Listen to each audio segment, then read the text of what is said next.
Halo semua. Apa kabar untuk hari ini? Semoga harimu selalu menyenangkan ya bro.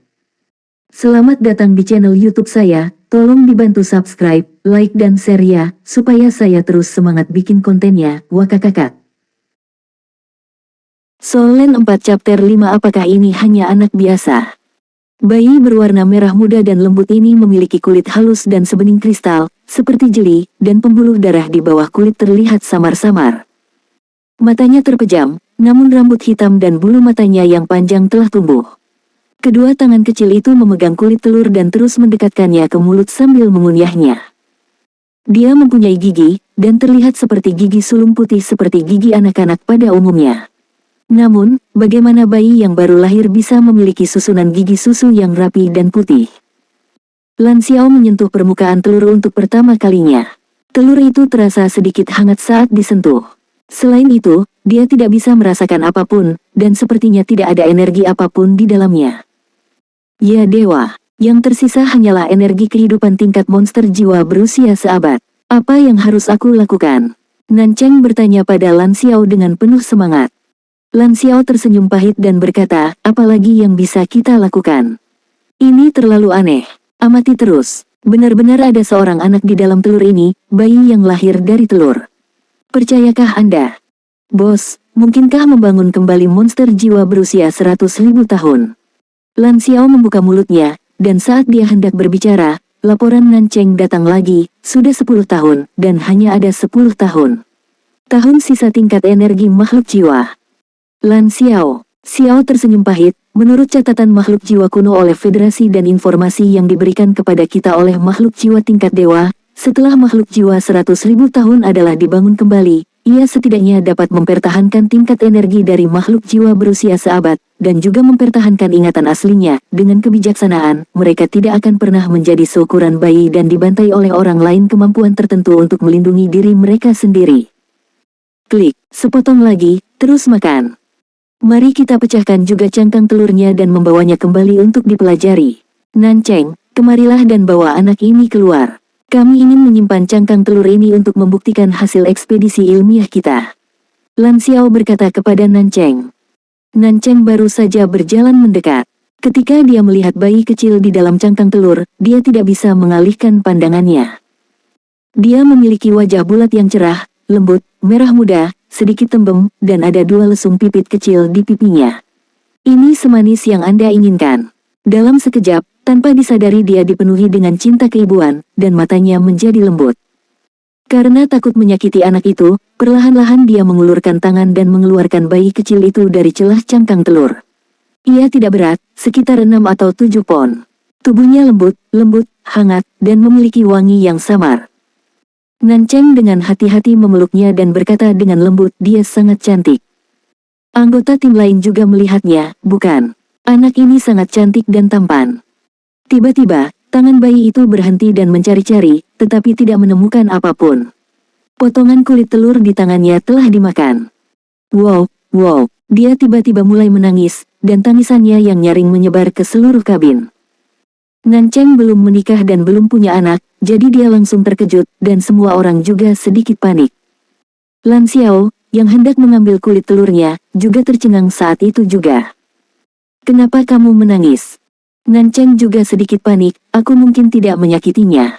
Ah, itu kulit telur, dia mungkin masih ingin memakannya. Biarkan dia mengambil sepotong lagi secepatnya. Dia memeluknya. Anak itu mendatangi Lan Xiao. Saat tangan bayi itu menyentuh cangkang telur, pergelangan tangan kecilnya terbalik dengan fleksibel, meraih ujungnya, mematahkan sepotong lagi, lalu memasukkannya ke dalam mulutnya dan klik, aku melanjutkan. Makan dengan sekali klik, dan seperti yang kuduga, aku berhenti menangis. Jika kamu mengambil makanannya, apakah dia akan berhenti menangis? Nancheng berkata dengan sedih. Tapi kita harus melakukan penelitian. Lan Xiao berkata tanpa daya. Nancheng juga ragu-ragu. Tentu saja dia tahu pentingnya penelitian. Apalagi anak yang bisa lahir dari telur ini sungguh aneh, apalagi telur yang dia tempati sebelumnya mengeluarkan energi kehidupan yang sangat besar. Lan Xiao selalu tegas, tetapi setelah berpikir sebentar, dia berkata, periksa kesehatan anak itu dan biarkan dia terus makan. Setelah makan, kami akan menyimpan sepotong kecil dan membawanya kembali untuk penelitian. Ya, sangat lengkap dengan berbagai peralatan percobaannya, terutama untuk segala macam peralatan pengujian tanda vital, bisa dikatakan tidak kalah dengan laboratorium dalam hal apapun. Bayi kecil itu mengklik, dan memakan makanan lezat itu. Dalam waktu singkat, dia telah memakan sebagian besar kulit telurnya. Pemeriksaan tanda vital dasar juga sudah selesai. Peneliti Lan Xiao, Nancheng dan Yiying tercengang ketika mereka melihat semua data inspeksi di depan mereka.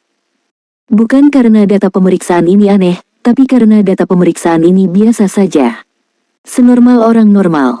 Data apa yang dimiliki bayi baru lahir normal. Dan data tersebut pada dasarnya berada di tengah-tengah data normal. Energi kehidupannya juga sama dengan bayi normal, dan tidak ada nafas makhluk jiwa yang terdeteksi. Tapi anak itu sangat kuat. Dia tidak menangis bahkan selama tes darah. Tentu saja, itu mungkin karena dia telah memakan kulit telur. Saat kulitnya ditusuk, dia hanya mengerutkan kening lalu melanjutkan. Klik, klik. Apakah ini benar-benar hanya anak biasa? Lan Xiao tidak dapat mempercayainya apapun yang terjadi, bukan hanya dia, tapi juga semua peneliti di Plain. Bisakah seorang anak yang lahir dari telur yang ditemukan di bawah es bersuhu sangat rendah di Far North menjadi normal? Tidak ada garis keturunan makhluk jiwa, tidak ada energi atau kelainan khusus, semuanya normal dan tidak lagi normal. Bagaimana ini mungkin? Bayi embrio normal pasti sudah lama mati beku di bawah es yang keras.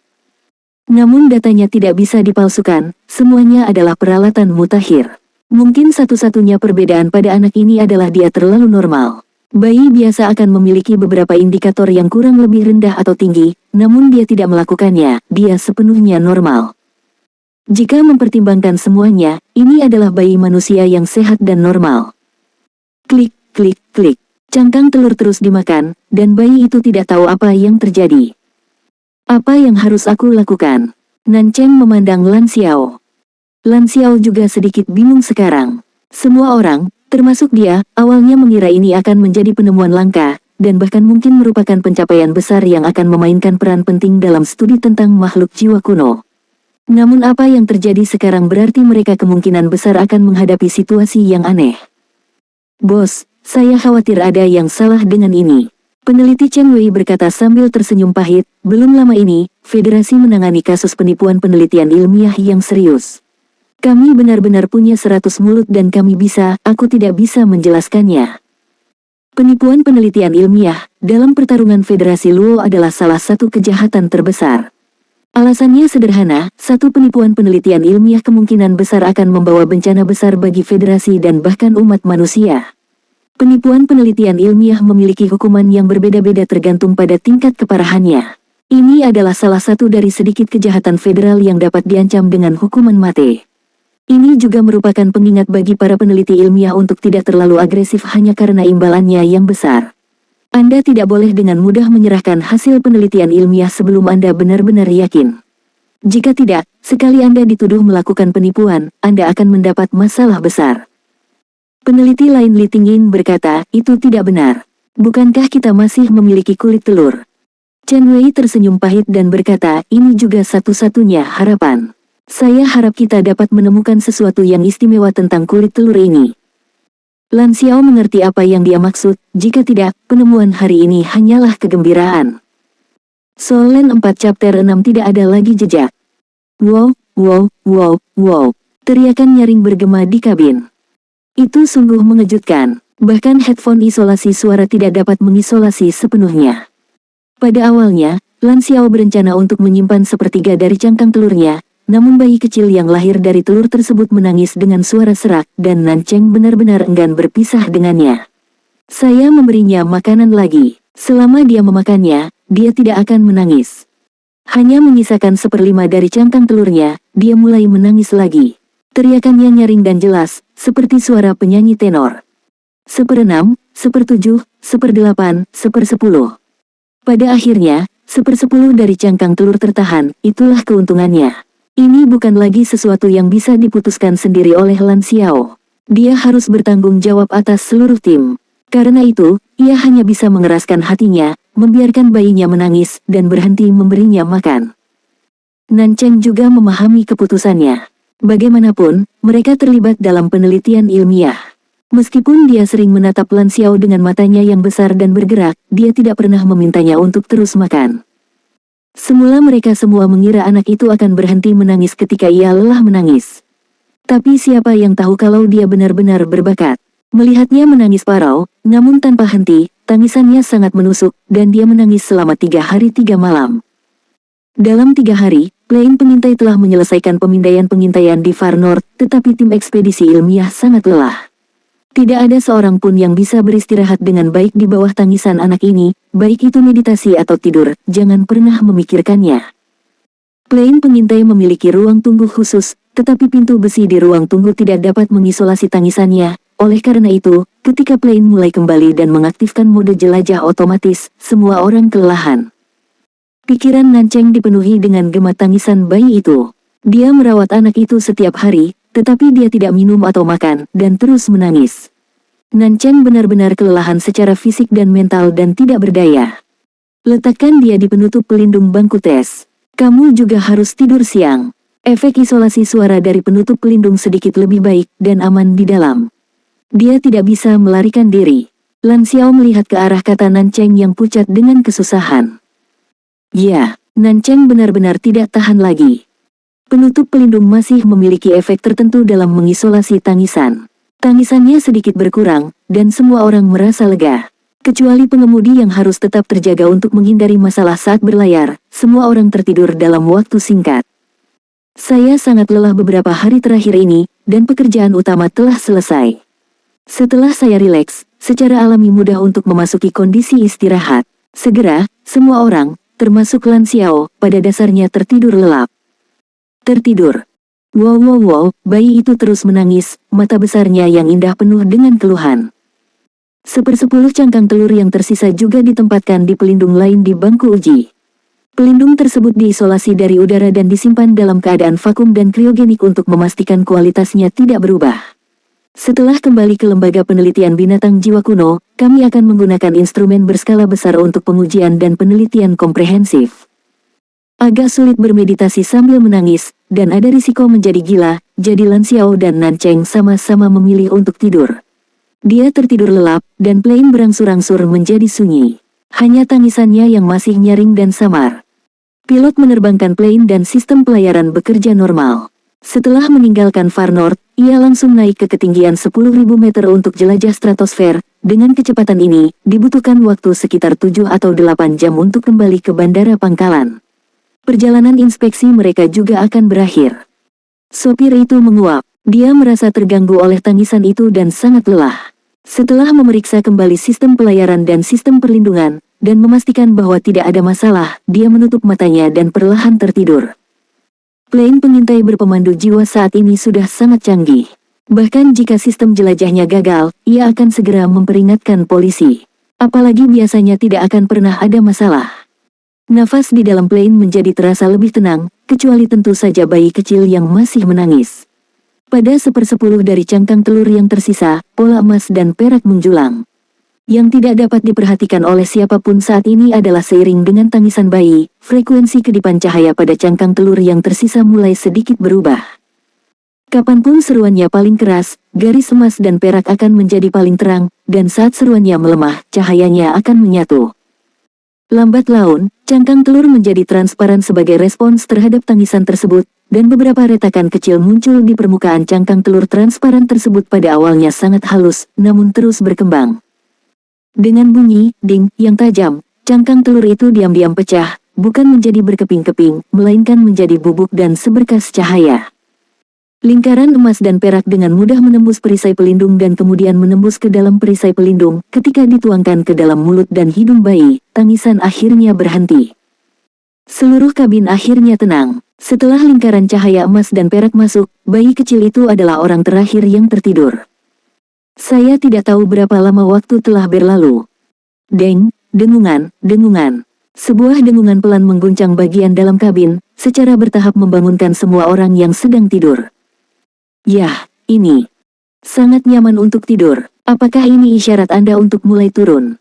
Apakah kita hampir sampai? Nancheng membuka matanya dengan mengantuk dan melihat sinyal peringatan di depan kabin dengan sedikit terkejut. Pilotnya sudah bangun lebih dulu dan berkata sambil tersenyum, "Ya, kami akan segera sampai di sana."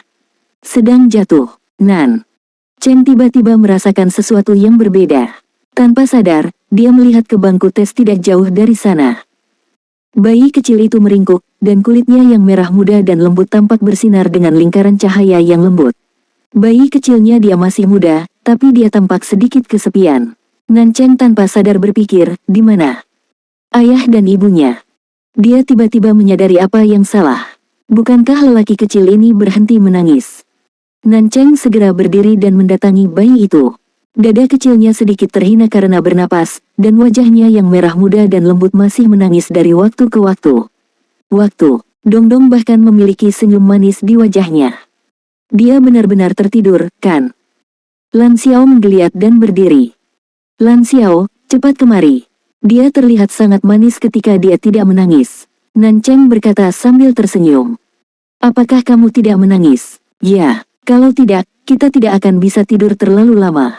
Lan Xiao berkata sambil tersenyum. Saat dia berbicara, dia tanpa sadar menoleh untuk melihat ke sisi lain, dan kemudian matanya berkaca-kaca.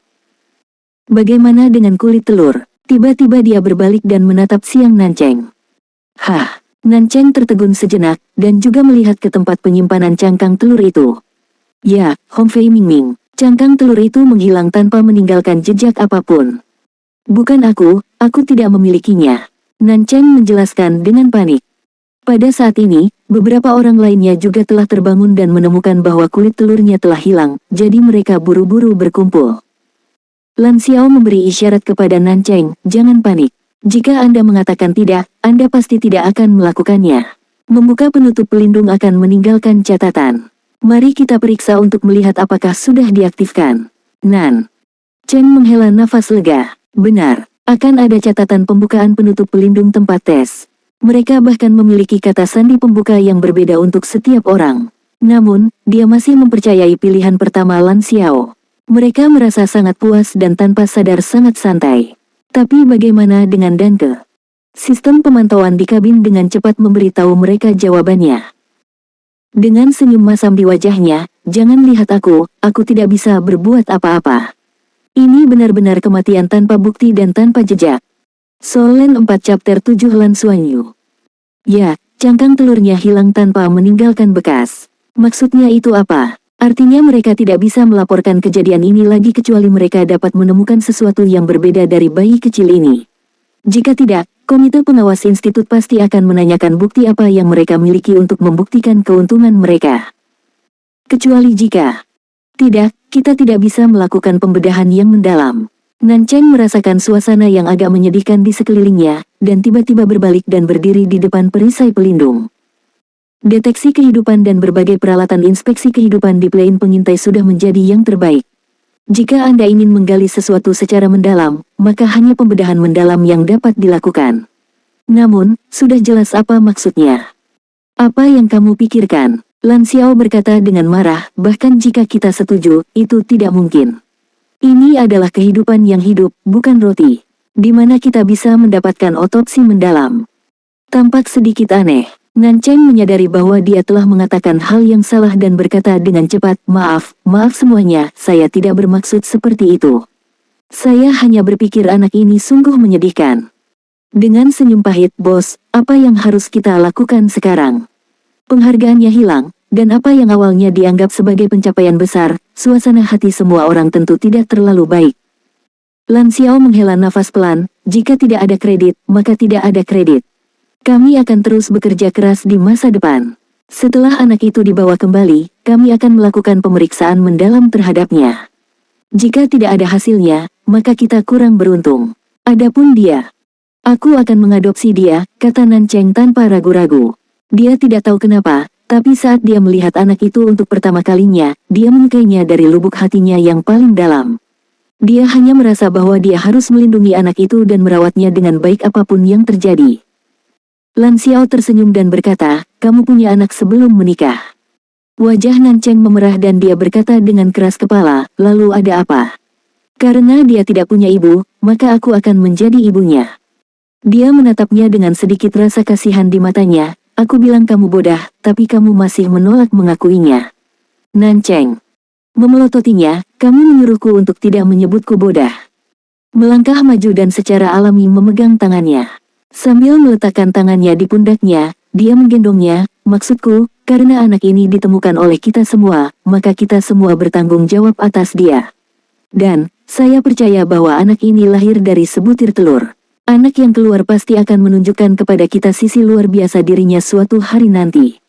Terakhir, yang saya maksud adalah dia tidak hanya membutuhkan seorang ibu, tetapi juga seorang ayah. Jadi, selama kamu menikah denganku dulu, lalu diumumkan punya anak, tapi itu hanya hasil kehamilan sebelum menikah, lalu tidak dihitung memiliki anak sebelum menikah, paling banyak naik bas dulu dan bayar nanti. Nan Cheng tertegun pada awalnya, dan kemudian emosi yang sangat rumit muncul di hatinya. Dia jelas tergerak, tapi entah kenapa, melihat pria di depannya, dia merasa ingin mengalahkannya. Hahaha, beberapa orang lain tertawa serempak. Tim mereka selalu bersatu. Lan Xiao memiliki pesona yang tak bisa dijelaskan yang selalu membuat orang-orang di sekitarnya yakin. Atau mungkin ini kecerdasan emosional. Lan Xiao berbalik menghadap yang lain. Dia berkata, saya benar-benar minta maaf untuk semua orang kali ini. Jika sesuatu yang aneh benar-benar terjadi pada anak ini suatu hari nanti, semua penghargaan atas penemuannya akan dibagikan kepada semua orang. Li Tingin mengangkat bahunya dan berkata, bukan masalah besar jika kamu kehilangan sedikit pujian. Saya hanya berpikir karena kamu akan mengadopsi dia, bukankah kamu harus memberinya nama? Nama, Nan Cheng tercengang. Dia sebenarnya belum siap menjadi seorang ibu. Lan Xiao berkata, bagaimana kalau memanggilnya Lan Cheng? Nan Cheng langsung bereaksi, menatapnya dan berkata, jelas aku memutuskan untuk mengadopsi dia dulu, kenapa tidak memanggilnya Nan Xiao? Namun sudah lama ditetapkan bahwa seorang anak tidak harus memiliki nama keluarga ayahnya. Tunggu sebentar, bosnya, Nan Cheng. Tidakkah menurutmu ini agak berantakan? Anda semua memiliki nama dua huruf. Jika Anda hanya menggabungkan nama dua huruf Anda, nama keluarga Anda yang terdiri dari 3 orang akan terlalu mirip, dan akan terlalu sulit untuk membedakannya. Chen Wei berkata sedikit tanpa berkata-kata. Lan Xiao segera berkata, bagus, nama belakangmu ada bersamaku, dan kamu memilih nama depan. Nan Cheng mengerucutkan bibir merahnya dan berkata, lalu kenapa tidak sebaliknya? Lan Xiao berkata sambil tersenyum, karena nama keluarga Lan terdengar lebih baik. Bukankah begitu? Aku masih ingat saat pertama kali kita bertemu, kamu bilang padaku kalau Lan cukup bagus. Kami akan mendarat, silakan kembali ke tempat duduk Anda dan duduk. Suara pengemudi datang. 3 hari kemudian, Lembaga Penelitian Binatang Jiwa Kuno. Semuanya normal, masih sama, terlalu normal. Kami telah menambahkan banyak analisis data, termasuk beberapa analisis data sel, dan ini normal. Satu-satunya hal yang sedikit rusak adalah analisis genetiknya. Dilihat dari silsilah genetiknya memang manusia. Namun, gennya sedikit tidak jelas, dan bahkan sedikit rumit. Bahkan instrumen kami tidak dapat menganalisisnya dengan jelas. Namun, situasi ini sendiri memiliki peluang 1 dalam 1000 terjadi pada manusia, jadi tidak berarti apa-apa. Chen Wei melaporkan laporan pengujian terbaru ke Lan Xiao. Sepertinya ayah murahanku adalah taruhan yang pasti, kata Lan Xiao sambil tersenyum masam. Namun rasa pahitnya tidak begitu kuat. Sudah 3 hari saya kembali, anak tersebut tidak menangis lagi dan sangat pendiam saat memeriksa berbagai indikator. Dan sebagian besar waktu, dia tersenyum. Anak ini memiliki kedekatan yang tidak dapat dijelaskan dengannya. Setelah tiba di institut, dia dengan cepat menjadi favorit seluruh institut. Soal asal-usulnya, dia ingin menghindari dipanggil oleh Panwas. Setelah Lan Xiao dengan jujur menjelaskan kepada para peneliti dan bawahannya, dia mengumumkan bahwa dia akan menjadi putranya dan Nan Cheng. Insiden penipuan baru-baru ini berada di garis depan. Jangan bicara tentang pengaruh Lan Xiao di institut. Dia hanya khawatir akan terpengaruh oleh insiden penipuan tersebut. Nama anak itu juga telah diputuskan, Lan Xuanyu. Nan Cheng berkata, inilah arti dari Qiyuk Xuanang. Untuk memberikan anak-anak mereka status federal yang sah, Lan Xiao dan Nan Cheng menikah sebulan kemudian dan mengumumkan fakta bahwa mereka akan naik bus terlebih dahulu dan kemudian membayar tiket mereka. Lan Xuanyu juga resmi memiliki akta kelahirannya sendiri. Ayah, Lan Xiao, Ibu, Nan Cheng. Tidak ada yang tahu apa artinya ini. Satu-satunya hal yang dinantikan Lan Xiao adalah 6 tahun kemudian, ketika anak ini menginjak usia 6 tahun, jiwa bela diri seperti apa yang akan dibangkitkan selama upacara kebangkitan jiwa bela diri yang harus dilakukan oleh semua teman. Di dunia benua Douluo dan bintang administratif yang ditempati oleh Federasi Douluo, kecuali dua makhluk jiwa, semua anak harus membangkitkan jiwa bela diri mereka sendiri pada usia 6 tahun. Semangat bela diri juga merupakan ciri khas orang Douluo. Setiap orang memiliki semangat bela diri masing-masing, dan kebangkitan semangat bela diri juga merupakan titik balik penting dalam kehidupan setiap orang Douluo. Jika seorang anak yang lahir dari telur membangkitkan semangat bela dirinya, apakah itu? Solen 4 chapter 8 6 tahun kemudian 6 tahun kemudian. Surga Dosing. Rambut perak panjang seperti air terjun terbentang di belakang punggungnya, dan digantung begitu mulus di lantai putih, menyebar secara alami, memancarkan lingkaran cahaya perak berbentuk kipas. Nana, kenapa kamu linglung lagi? Sebuah suara yang menyenangkan terdengar, dan Yunyan, yang baru saja membuka pintu, berkata dengan marah. Sudah 3 tahun sejak dia datang ke institut. Saat pertama kali tiba, dia ditugaskan di sini untuk mencatat kehidupan sehari-hari gadis di depannya. Di depannya, gadis yang dipanggil Nana telah berada di institut selama 6 tahun pada tahun ini. Dengan kata lain, sudah 6 tahun sejak saya bangun. Menurut data, dia dicairkan dari S6 tahun lalu, dan dia mungkin orang pertama dalam sejarah federasi yang selamat dari pencairan, karena S tempat dia dibekukan setidaknya berusia 1000 tahun. Ini awalnya adalah kasus yang memiliki nilai penelitian yang besar, tapi gadis yang dicairkan telah melupakan semua kejadian masa lalunya. Aku hanya samar-samar ingat kalau aku punya nama bernama Nana. Setidaknya selama 3 tahun Yunyan bertanggung jawab mengamati dan mencatat, dia tidak pernah melakukan hal abnormal. Menurut semua data laporan penelitian, selain memiliki kebugaran fisik manusia super, dan secara tidak sadar bereaksi ketika diserang, serta menunjukkan seni bela diri kuno yang cukup baik, tidak ada yang abnormal di tempat Nana. Bahkan tidak mungkin untuk mengetahui apakah dia adalah seorang master jiwa, karena dia tidak dapat merasakan sedikit pun kekuatan jiwa di tubuhnya. Kekuatan jiwa adalah sejenis energi yang menyertai manusia setelah terbangun pada usia 6 tahun. Dengan mengolah energi ini dan menjadi lebih kuat, Anda bisa menjadi seorang master jiwa. Tidak hanya itu, kekuatan jiwa juga merupakan fondasi dari sistem teknologi modern. Semua teknologi Federasi Douluo disebut juga teknologi bimbingan jiwa. Tanpa kekuatan jiwa, betapapun bagusnya kebugaran jasmani Anda, apa yang dapat Anda lakukan? Sekarang adalah dunia dengan mecha, kapal perang, dan imigrasi antar bintang. Meskipun efektivitas tempur pribadi akan dihargai, namun telah lama dipisahkan oleh teknologi. Apakah kamu di sini? Nana berbalik dan tersenyum pada Yunyan. Meskipun Yunyan sudah siap secara mental setiap saat, dia tetap terkejut saat melihat senyuman Nana. Nana sangat cantik bahkan seorang wanita pun tidak bisa merasa iri padanya. Matanya yang besar seperti batu kecubung begitu jernih dan murni sehingga seolah mencerminkan segalanya. Terlebih lagi, usianya sepertinya telah dibekukan saat itu. Dilihat dari gambarnya, dia tidak menunjukkan tanda-tanda penuaan dalam 6 tahun terakhir, dan dia tidak berbeda dengan saat pertama kali dicairkan. Namun, kulitnya sangat keras. Tanpa membahayakan dirinya, saat ini belum ada instrumen yang dapat menyelesaikan pengobatan paling sederhana untuk orang biasa. Pekerjaan pengambilan darah. Oleh karena itu, hingga saat ini, dia masih menjadi misteri di institut tersebut. Hari ini adalah hari besarmu. Yunyan datang ke sisinya, secara alami menarik rambut panjangnya, menyentuh rambut perak lembutnya, dan berkata sambil tersenyum, aku tidak berani menghabiskan terlalu banyak waktu bersamamu. Orientasi wik-wikual akan diubah olehmu. Nana bukan lagi orang bodoh seperti saat pertama kali bangun. Dalam 6 tahun terakhir, dia juga belajar banyak ilmu modern. Kemampuan belajarnya sangat kuat. Jika dia tidak memberitahu siapapun, tidak akan ada yang tahu kalau dia akan menjadi orang yang sudah lama dibekukan. Itu tidak akan berhasil, aku tahu, aku suka laki-laki. Nana tersenyum, hari besar apa hari ini? Yunyan berkata, apakah kamu tidak membaca Undang-Undang Federal?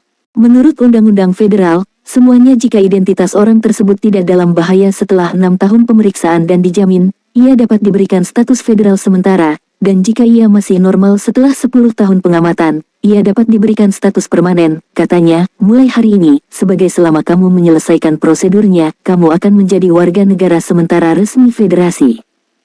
Mata Nana tampak kusam, dia tidak tahu kenapa, tapi saat ini, dia sepertinya memikirkan sesuatu.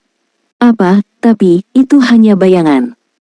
Tang Le, karena kamu telah berperilaku normal dalam 6 tahun terakhir, Le Qingling akan menjaminmu. Kamu akan diberikan kewarganegaraan sementara. Warga negara sementara menikmati sebagian besar perlakuan yang sama seperti warga negara formal federasi. Namun, mereka tidak bisa terlibat dalam navigasi antar bintang atau membeli kartu hitam. Untuk jiwa di atas level, kamu harus benar-benar mematuhi hukum selama 10 tahun ke depan. Jika semuanya masih normal setelah 10 tahun, kamu akan diberikan kewarganegaraan resmi. Segel elektronik jatuh di layar panduan jiwa, dan kartu putih keperakan mengikutinya. Itu dimuntahkan dan jatuh ke tangan Tang Le.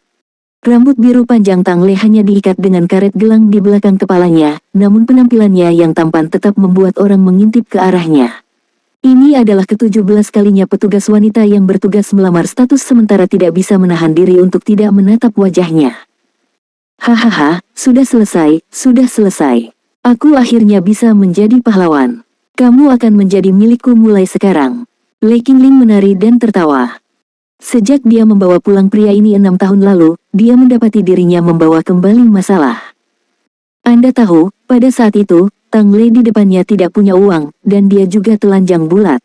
Selain mengingat bahwa nama belakangnya adalah Tang, dia tidak dapat mengingat apapun lagi, dan dia bahkan tidak mengetahui akal sehat dasar tentang kehidupan. Le Qingling bahkan merasa setelah melihatnya pertama kali, dia menganggapnya sebagai kerabat, seperti seekor binatang kecil yang melihat induknya untuk pertama kali. Jadi saya terus mengikuti diri saya sendiri. Ikuti saya kemanapun Anda pergi. Itu sebabnya aku membawanya pulang. Dia tidak akan pernah mengakui bahwa dia membawanya pulang karena dia tampan.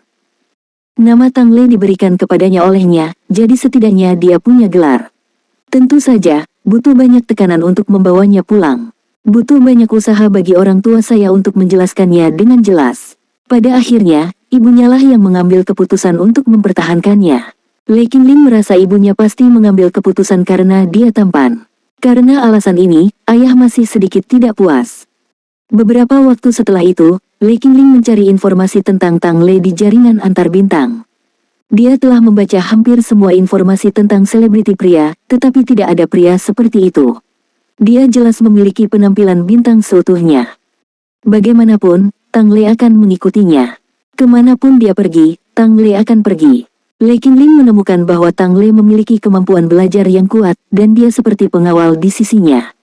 Ketika dia pergi ke sekolah, Tang Le juga mendengarkan.